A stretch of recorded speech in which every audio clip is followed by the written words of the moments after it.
For Ep.7 of the World Triathlon podcast, we have the pleasure of hearing from Noor Khouja, a man at the heart of the triathlon scene in Syria's second city of Aleppo, where they've bravely staged races and carried on training against a backdrop of the war that has had such a huge impact on everyday life in this part of the country for the last 9 years. After the tragic death of his sister when his family home was hit by a bomb in 2015, Noor, who's also a full-time doctor, trains an all-female team of triathletes with dreams of following in the footsteps of their idols and reaching the international elite level. Apologies for some background noise during this episode, but the inspiring stories telling the pursuit of triathlon against adversity still come through loud and clear. I started as an assistant coach to the top-level triathletes with our head coach Ahmed Benna. He is the one who gathered all around triathlon and taught us to love this sport. He taught me the principle of coaching, and then in 2018, the ITU invited us to the level 1 coaching course in Beirut, and believe me, it had a great influence on our methods of coaching, and it expanded our way of thinking as well. And last year, I decided to coach my own team. So I've started to coach an independent female team. At first, the team has 2 triathletes, and it grows by time to be 8. Their ages between 14 to 20. And I think it's a great initiative to have an independent female team, especially with the religion and ideology we have here in the Middle East. And there's still a gap in the whole world between the male and female participation. And in Syria, this gap is bigger. So when a young lady now saw that there's a special team for them, they will feel more comfortable to participate. After years of living with the fear of regular bombings, early one morning in 2015, Noor's family home was hit. Syria, in general, has been through a war for about 9 years. Okay, and Aleppo, among all the Syrian cities, have suffered the most. It's been under siege for several times, and their family didn't find food to buy, and there were bullets, snipers, and bombs falling all over the city. So it wasn't safe at all. And I remember one time we were running on the track, and some explosive bullets fell next to us and exploded. It was really terrifying, and stopped the training immediately and went home. Thank God, no casualties, no one got hurt, or everyone was safe. And so it wasn't safe to go out, and it wasn't safe to stay home either. We were in the house one night, me and my family. We weren't able to sleep because of the heavy bombing on the neighborhood. At 5 a.m., there's a bomb struck our house, and we all ran out of the house, but someone was missing. It was my baby sister. We called her name and no one answered. So we ran back in the house again, searching for her, but it was dark and dusty. We couldn't see anything. So we started searching for her by touching the objects. And finally, we found her lying on the floor, falling in a coma, bleeding. Her body was full of splinters. We took her to the hospital. She had a long surgery, and they took her to the ICU for several times. But there was a splinter in her brain that caused her death. Well, Doug, it was a tragedy, and it was full of sorrow. She was only 20 years old. She was studying architecture. Yeah, she was an angel. But with all that sorrow, triathlon what kept me going. With every stroke I take in the pool, every stride on the pavement, Every time I pedal on the bike, it really aids my pain. So the the the reason why I decided to coach that female team is every time I improve a young lady lifestyle, I feel like I have found my peace. That I did something that I couldn't do to my own sister. The following year, a triathlon was scheduled in Aleppo as a symbol of hope for the community. Just before the start, however, the event had to be aborted, and another tragedy was only narrowly avoided. I want to tell you about the story next year, 2016. It was really as the same bad situation. We decided to cheer our triathletes in Aleppo. Uh, we held a local event in Aleppo, just between the Aleppo triathletes. Uh, well, the atmosphere was full of happiness, joy. There were songs. It's cheering. But we when we are about we were about to start, uh, and the kids were on the start line, we heard a far machine guns shooting, and police started following on us. You know, the kids were screaming, were afraid. Thank God we didn't start the race yet.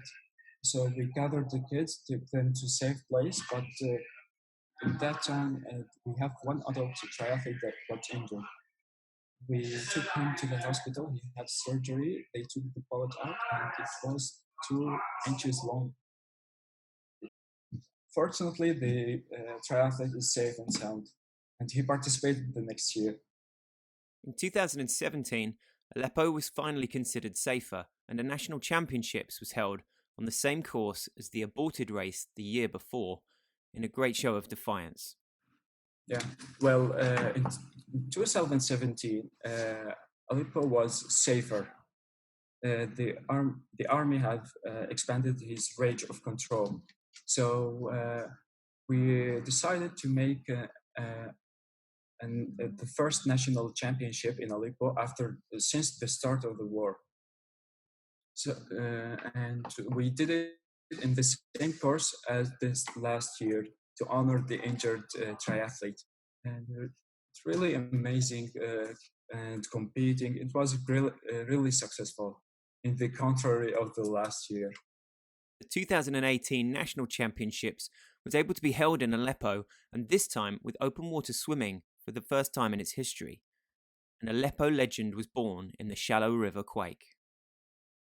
And in 2018, we made another national championship, and I called it Aleppo Legend, this championship, because Aleppo is an inner city. It doesn't have a lake or a sea.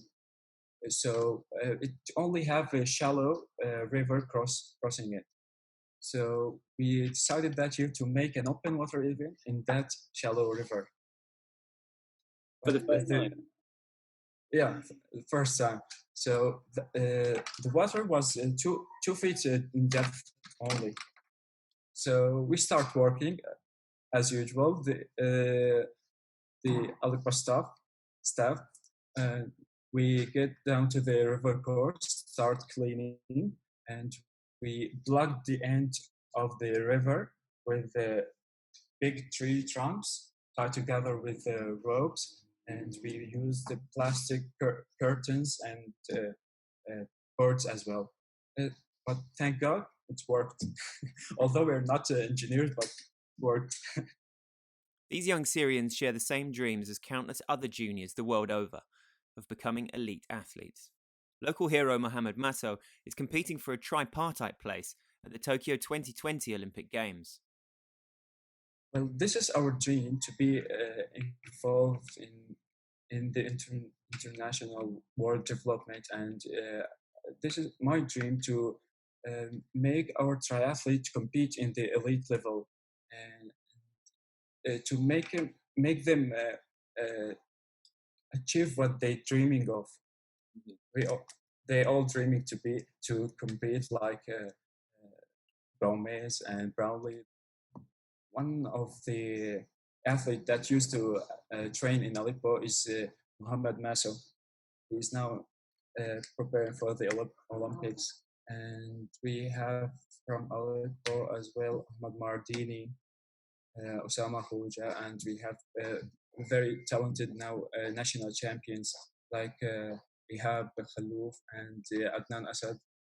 I think it's improving, and we have also champions from other cities. We have Muhammad Sabah.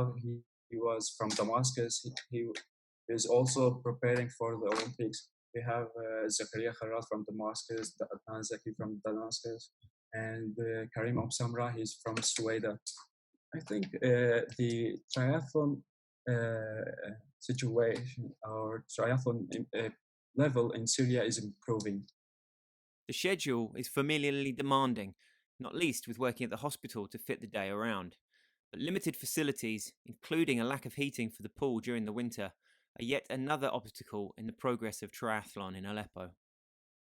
It is every week, every day. We have only 1 day rest of the week. I started in the summer. I started 6:30 in the morning, around 1 hour. Then I go to the hospital. After the hospital, I come back to training to do the second session to the girls. And so on in the summer. But in the winter, we couldn't do that. Here in Aleppo, we don't have warm water in the winter. We swim in frozen water, you can say that. Temperature only 5 Celsius degrees.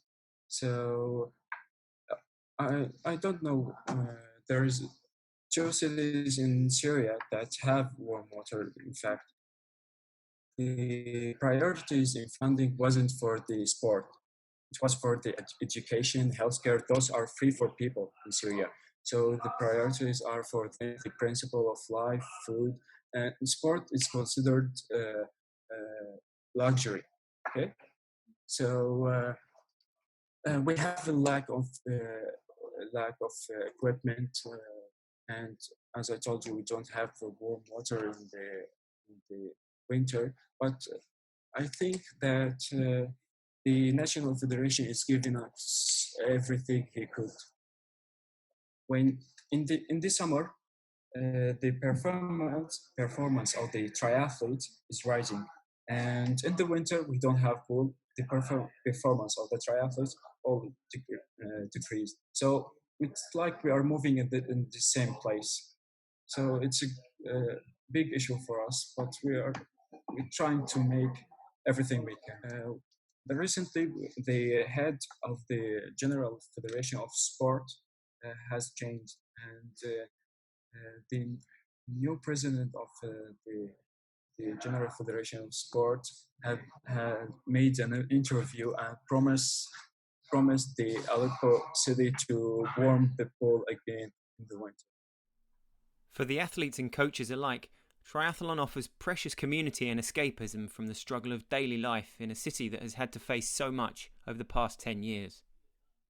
What we do with the coaching is more larger than just coaching, especially for the young triathletes who haven't seen anything but war. The war started since 2010, so it's a really long period. The training was not just come to training session and do the training, go home. It was like it was a bond. It was entertainment to cheer them up. It was full of joy. That's what make us love the training, love triathlon so much. It kind of let us run from our reality, our fear. Every time I wake up in the morning at 6 a.m. And I see that we're doing that because we love triathlon. And I ask myself, oh my God, I'm so sleepy. Why I'm doing this? And I think that I have to do this because it's now in my veins. All of us, we love. We can't cut triathlon on us. We can't stop being triathletes. Can't stop being coaches. It's a lifestyle. It's our lifestyle now. It's not something we made and we cannot leave. It's part of us. Well, thanks ever so much for your time, and we are very grateful for you and for the ITU development team trying to put a spotlight on us on Aleppo. We were working, we are sacrificing for because we love the sport, and now we know that there are people who care about our sacrifices. Well, it's been a pleasure to talk to you and to hear from you there in Aleppo. Thank you, Doug. I really appreciate it. Thank you. Take care.